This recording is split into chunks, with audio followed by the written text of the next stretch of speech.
ಕರ್ನಾಟಕಕ್ಕೆ ಏನಾಗಿದೆ? ಬೀದರ್ನಿಂದ ಹಿಡಿದು ಮಂಗಳೂರುವರೆಗೂ ರಾಬರಿ ನಡೀತಾ ಇದೆ. ಮತ್ತೊಂದು ಕಡೆ ಹಸುಗಳ ಕೆಚ್ಚಲನ್ನ ಕುಯ್ಯುವ ರಾಕ್ಷಸರು ಹುಟ್ಕೊಂಡಿದ್ದಾರೆ. ಇದೀಗ ಬಸ್ಗೆ ಕಾಯ್ತಾ ಇದ್ದ ಮಹಿಳೆ ಮೇಲೆ ಅತ್ಯಾಚಾರ ನಡೆದಿದೆ ಅನ್ನೋ ಆರೋಪ ಎಲ್ಲ ಆಗ್ತಿದ್ರು. ಮುಖ್ಯಮಂತ್ರಿ ಸಿದ್ದರಾಮಯ್ಯನವರು ಮಾತ್ರ ಉಡಾಫೆ ಉತ್ತರ ಕೊಡ್ತಿದ್ದಾರೆ. ಇದಕ್ಕೆ ಕೇಸರಿ ಪಡೆ ಕೆರಳಿ ಕೆಂಡವಾಗಿದೆ.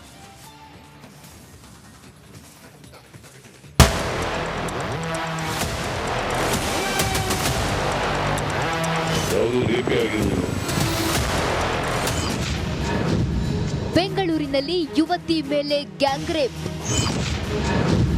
ಬಿಜೆಪಿ ಕಾಲದಲ್ಲಿ ರೇಪ್ ಆಗಲ್ವಾ ಅಂದ್ರಲ್ಲ ಸಿಎಂ. ಕರುನಾಡಿನಲ್ಲಿ ಹಾಡಹಗಲೇ ದರೋಡೆಗಳು, ಕೊಲೆ, ಸುಲಿಗೆ ಅಷ್ಟೇ ಯಾಕೆ ಹೆಣ್ಮಕ್ಳು ಸೇಫ್ ಇಲ್ಲ. ಮನೆಯಿಂದ ಹೊರಬರಲಾಗದ ಸ್ಥಿತಿ. ರಾಜ್ಯ ಮಾತ್ರ ಹೊತ್ತಿ ಉರಿಯುತ್ತಿದೆ. ಆದ್ರೆ ಕಾಂಗ್ರೆಸ್, ಬಿಜೆಪಿ, ಜೆಡಿಎಸ್ ರಾಜಕಾರಣಿಗಳು ಮಾತ್ರ ಅಧಿಕಾರಕ್ಕಾಗಿ ಕಿತ್ತಾಡ್ತಿದ್ದಾರೆ. ಎಸ್, ಬೀದರ್, ವಿಜಯಪುರ, ಮಂಗಳೂರು, ಮೈಸೂರು ರಾಬರಿಗಳಿಂದ ಗಾಬರಿಯಲ್ಲಿದ್ದ ಜನರಿಗೆ ಕೆಆರ್ ಮಾರ್ಕೆಟ್ ರೇಪ್ ಕೇಸ್ ಹೆದರಿ ಬೀಳುವಂತೆ ಮಾಡಿದೆ. ರೇಪ್ಗೂ ಬಿಜೆಪಿಗೂ ಏನ್ ಸಂಬಂಧ ಸ್ವಾಮಿ?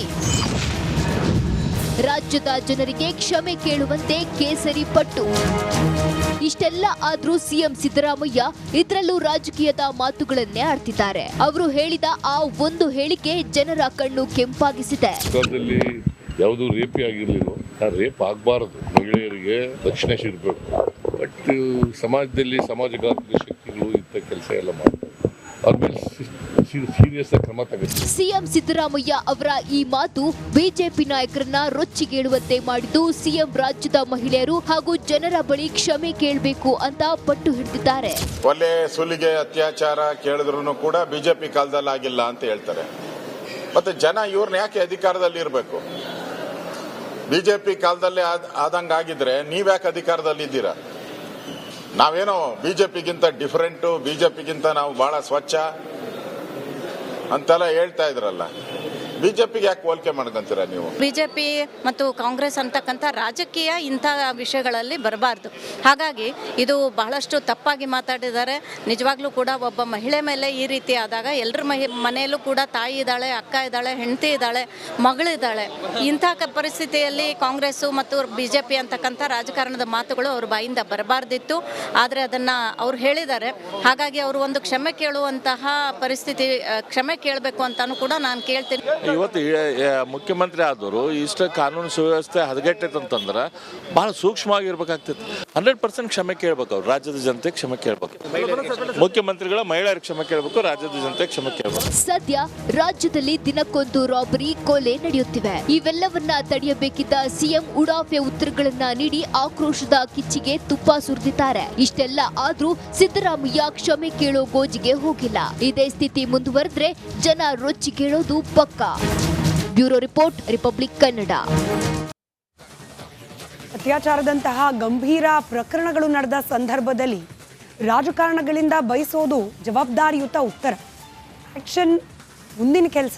ಆದರೆ ಹೇಳಿಕೆ ನೀಡುವಾಗಲಾದರೂ ಸ್ವಲ್ಪನಾದರೂ ಜವಾಬ್ದಾರಿಯನ್ನ ನಾವು ನಿರೀಕ್ಷೆ ಮಾಡ್ತೀವಿ. ಆದರೆ ಸಿದ್ದರಾಮಯ್ಯನವರ ಹೇಳಿಕೆ ಇದೆಯಲ್ಲ, ಅಂದರೆ ಬಿಜೆಪಿ ಅವಧಿಯಲ್ಲೇನು ರೇಪ್ ಆಗಿರಲಿಲ್ವಾ ಅಂತ, ಇದರ ವಿರುದ್ಧವೇ ಇದೀಗ ವಿರೋಧ ಪಕ್ಷ ಕೆರಳಿ ಕೆಂಡವಾಗಿರೋದು.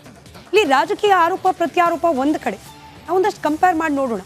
ರಾಜ್ಯದಲ್ಲಿ ಬಿಜೆಪಿ ಆಡಳಿತ ಇದ್ದ ಸಮಯದಲ್ಲಿದ್ದ ಕ್ರೈಮ್ ರೇಟ್ ಹಾಗೆ ಕಾಂಗ್ರೆಸ್ ಸರ್ಕಾರ ಅಸ್ತಿತ್ವಕ್ಕೆ ಬಂದ ನಂತರದಲ್ಲಿರುವ ಪರಿಸ್ಥಿತಿ, ಇದನ್ನ ತುಲನೆ ಮಾಡಿ ಗಮನಿಸ್ತಾ ಹೋಗೋಣ. ರಾಜ್ಯದಲ್ಲಿ ಕಳೆದ ವರ್ಷ ಕೂಡ ಹೆಚ್ಚಾಗಿತ್ತು ಕ್ರೈಮ್ ರೇಟ್. ಬಿಜೆಪಿ ಅವಧಿ, ಕಾಂಗ್ರೆಸ್ ಅವಧಿಯನ್ನ ಹೋಲಿಕೆ ಮಾಡಿ ನೋಡೋದಾದ್ರೆ 2022 ಕರ್ನಾಟಕದಲ್ಲಿ ಬಿಜೆಪಿ ಅಧಿಕಾರದಲ್ಲಿದ್ದ ಕಾಲ 550 ಮಹಿಳೆಯರ ಮೇಲೆ ಅತ್ಯಾಚಾರ ಆಗಿದೆ. ದಟ್ ಮ್ಯಾಟರ್ ಸಿದ್ದರಾಮಯ್ಯ ಅವರು ಪ್ರಶ್ನೆ ಕೇಳಿದ್ದು ಈ ಲೆಕ್ಕಾಚಾರದ ಅರ್ಥದಲ್ಲಿ ಸರಿ, ಅಂದರೆ ಬಿಜೆಪಿ ಅವಧಿಯಲ್ಲೂ ಕೂಡ ರೇಪ್ ಆಗಿದೆ. ಆದರೆ 2023ರಲ್ಲಿ ಅರ್ಧ ವರ್ಷ ಬಿಜೆಪಿ, ಅರ್ಧ ವರ್ಷ ಕಾಂಗ್ರೆಸ್, ಚುನಾವಣೆ ಪರ್ವ. ಈ ಅವಧಿಯಲ್ಲಿ 2023ರಲ್ಲಿ 606 ಮಂದಿ ಮಹಿಳೆಯರ ಮೇಲೆ ಅತ್ಯಾಚಾರ ಆಗಿದೆ. 2024ರ 4 ತಿಂಗಳು ಕಾಂಗ್ರೆಸ್ ಸರ್ಕಾರದ ಅವಧಿ 191 ಮಂದಿ ಮಹಿಳೆಯರ ಮೇಲೆ ಅತ್ಯಾಚಾರ ಆದ ಪ್ರಕರಣಗಳು ವರದಿಯಾಗಿದೆ. ಇನ್ನು 2022 ಬಿಜೆಪಿ ಅವಧಿಯಲ್ಲಿ 5764 ದೌರ್ಜನ್ಯ ಪ್ರಕರಣಗಳು ನಡೆದ ಬಗ್ಗೆ ವರದಿ ಇದೆ. 2023ರಲ್ಲಿ 6,444 ದೌರ್ಜನ್ಯ ಕೇಸ್ಗಳು ದಾಖಲಾಗಿದೆ. 2024 ಕಳೆದ ವರ್ಷ 4 ತಿಂಗಳ ಅವಧಿಯಲ್ಲಿ 2,326 ದೌರ್ಜನ್ಯ ಕೇಸ್ಗಳು ವರದಿಯಾಗಿದೆ. 2024 ಜನವರಿಯಿಂದ ಮೇ ಆರಂಭದವರೆಗೆ ಲೆಕ್ಕಾಚಾರ ಇದೆ. 4 ತಿಂಗಳ ಅವಧಿಯಲ್ಲೇ ಸರಿಸುಮಾರು 430 ಕೊಲೆ, 198 ರೇಪ್ ಕೇಸ್ಗಳು ವರದಿಯಾಗಿದೆ. ಇಷ್ಟು ಮಾಹಿತಿಯನ್ನು ಕೊಟ್ಟಿರೋದು ಕರ್ನಾಟಕ ರಾಜ್ಯದ ಪೊಲೀಸ್ ಇಲಾಖೆ. ಆದರೆ ಪ್ರಶ್ನೆ ಇರೋದು, ಈ ನಂಬರ್ಗಳನ್ನು ಹೋಲಿಕೆ ಮಾಡಿ ಮಾತನಾಡೋದಿದೆಯಲ್ಲ, ರೇಪ್ ಪ್ರಕರಣ, ಅದರಲ್ಲೂ ಅತ್ಯಾಚಾರದಂಥ ಪ್ರಕರಣದಲ್ಲಿ ಪ್ರತ್ಯೇಕ ಮಹಿಳೆ ಅನುಭವಿಸುವ ಆ ನೋವು, ಅಪಮಾನ, ಅವಮಾನ ಪ್ರತ್ಯೇಕವಾದದ್ದು. ಇದನ್ನು ಹೆಂಗೆ ಕಂಪೇರ್ ಮಾಡ್ತೀರಿ? ಬಿಜೆಪಿ ಅವಧಿಯಲ್ಲಿ 600 ಆಗಿತ್ತು, ನಮ್ಮ ಸರ್ಕಾರದ ಅವಧಿಯಲ್ಲಿ 300 ಜನ ಹೆಣ್ಮಕ್ಳು. ಅವ್ರ ಪರಿಸ್ಥಿತಿ, ಅವರಿಗೆ ಈ ಪರಿಸ್ಥಿತಿ ಬಂದದ್ದಕ್ಕೆ ಕಾರಣ, ಅವ್ರಿಗಾಗಬೇಕಾಗಿರೋ ಶಿಕ್ಷೆ, ಈ ಜವಾಬ್ದಾರಿ ಇರೋದು ಸರ್ಕಾರದ ಮೇಲಲ್ವಾ? ಬೇಕಾ ಇಂಥ ಪ್ರಕರಣದಲ್ಲೂ ರಾಜಕೀಯ? ಬಿಜೆಪಿ ಸರ್ಕಾರದಲ್ಲಿ ರೇಪ್ ಆಗೇ ಇಲ್ಲ, ಆಗಿತ್ತು ತಾನೇ ಅಂತ ಕೇಳೋದ್ರ ಹಿಂದಿನ ಉದ್ದೇಶ ಆದರೂ ಏನು ಮುಖ್ಯಮಂತ್ರಿಗಳದು? ಬಿಜೆಪಿ ಸರ್ಕಾರಕ್ಕೂ ನಿಮ್ಮ ಸರ್ಕಾರಕ್ಕೂ ಹಾಗಾದರೆ ವ್ಯತ್ಯಾಸ ಏನು ಉಳಿತು? ಅವ್ರ ಅವಧಿಯಲ್ಲೂ ರೇಪ್ ಆಗಿತ್ತು, ನಮ್ಮ ಅವಧಿಯಲ್ಲೂ ರೇಪ್ ಆಗ್ತಾ ಇದೆ. ಇಷ್ಟೇನಾ ನಿಮ್ಮ ಮಾತಿನ ಅರ್ಥ? ಸಿದ್ದರಾಮಯ್ಯನವ್ರಿಗೆ ಕಳಕಳಿಯ ಮನವಿ, ಇಂಥ ವಿಚಾರದಲ್ಲಾದರೂ ರಾಜಕೀಯ ಬಿಟ್ಬಿಡಿ. ಮಹಿಳೆಯರ ಕೈಗೆ 2,000 ರೂಪಾಯಿ ಕೊಡ್ತಿದ್ದೀವಿ, ಉಚಿತವಾಗಿ ಬಸ್ನಲ್ಲಿ ಪ್ರಯಾಣ ಮಾಡ್ಲಿಕ್ಕೆ ಬಿಟ್ಟಿದ್ದೀವಿ, ಉಚಿತವಾಗಿ ಅಕ್ಕಿ ಕೊಡ್ತಿದ್ದೀವಿ, ಮಹಿಳೆಯರು ಸಬಲೆ ಆದರೂ ಹೀಗಲ್ಲ ಆಗಬೇಕಾಗಿರೋದು. ಇದರ ಜೊತೆಗೆ ರಸ್ತೆಯಲ್ಲಿ ನಿಂತಿರೋ ಹೆಣ್ಣು ಮಕ್ಕಳು ಮನೆ ಹೋಗಿ ಸೇಫಾಗಿ ತಲುಪುವಷ್ಟು ನಿರ್ಭೀತ ವಾತಾವರಣವನ್ನು ಸೃಷ್ಟಿ ಮಾಡೋ ಜವಾಬ್ದಾರಿ ಕೂಡ ಆಯಾ ಅವಧಿಯಲ್ಲಿ ಆಳ್ವಿಕೆ ಮಾಡುವ ಪಕ್ಷಗಳ ನಾಯಕರ ಮೇಲೆ, ಅರ್ಥಾತ್ ನಿಮ್ಮ ಮೇಲಿದೆ ಸಿದ್ದರಾಮಯ್ಯನವರೇ. ಪಾಲಿಟಿಕ್ಸ್ ಬಿಡಿ, ಮಹಿಳೆಯರ ಸೇಫ್ಟಿ ಬಗ್ಗೆ ಗಮನ ಕೊಡಿ. ಕರ್ನಾಟಕಕ್ಕೆ ಏನಾಗಿದೆ? ಬೀದರ್ನಿಂದ ಹಿಡಿದು ಮಂಗಳೂರುವರೆಗೂ ರಾಬರಿ ನಡೀತಾ ಇದೆ. ಮತ್ತೊಂದು ಕಡೆ ಹಸುಗಳ ಕೆಚ್ಚಲನ್ನ ಕುಯ್ಯುವ ರಾಕ್ಷಸರು ಹುಟ್ಕೊಂಡಿದ್ದಾರೆ. ಇದೀಗ ಬಸ್ಗೆ ಕಾಯ್ತಾ ಇದ್ದ ಮಹಿಳೆ ಮೇಲೆ ಅತ್ಯಾಚಾರ ನಡೆದಿದೆ ಅನ್ನೋ ಆರೋಪ.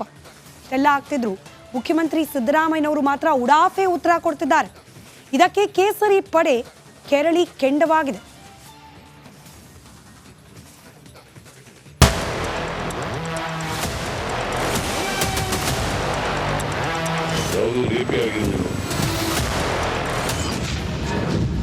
ಬೆಂಗಳೂರಿನಲ್ಲಿ ಯುವತಿ ಮೇಲೆ ಗ್ಯಾಂಗ್ ರೇಪ್. ಬಿಜೆಪಿ ಕಾಲದಲ್ಲಿ ರೇಪ್ ಆಗಲ್ವಾ ಅಂದ್ರಲ್ಲ ಸಿಎಂ. ಕರುನಾಡಿನಲ್ಲಿ ಹಾಡಹಗಲೇ ದರೋಡೆಗಳು, ಕೊಲೆ, ಸುಲಿಗೆ, ಅಷ್ಟೇ ಯಾಕೆ ಹೆಣ್ಮಕ್ಳು ಸೇಫ್ ಇಲ್ಲ. ಮನೆಯಿಂದ ಹೊರಬರಲಾಗದ ಸ್ಥಿತಿ. ರಾಜ್ಯ ಮಾತ್ರ ಹೊತ್ತಿ ಉರಿಯುತ್ತಿದೆ.